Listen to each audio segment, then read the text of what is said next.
Network News. Samantala, ang PRO 11 nagsagawa ng Civil Disturbance Management Challenge bilang paghanda kung may mga rally. Ang kasama natin mula sa RMN Davao, si Rajuman Karin Beltran.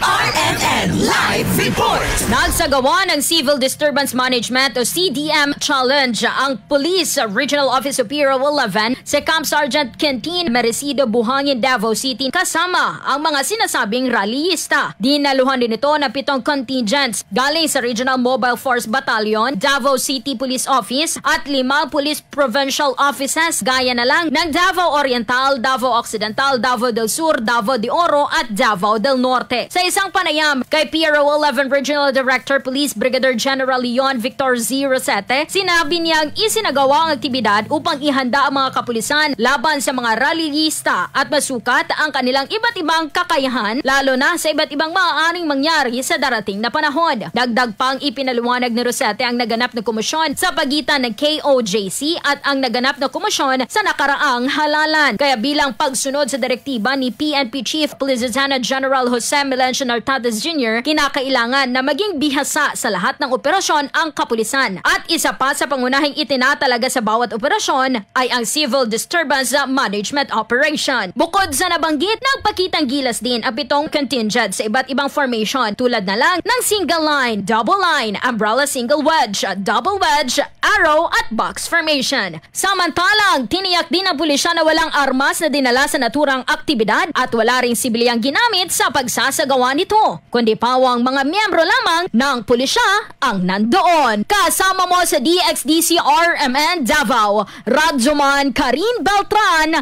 Tatak RMN. RMN Network News.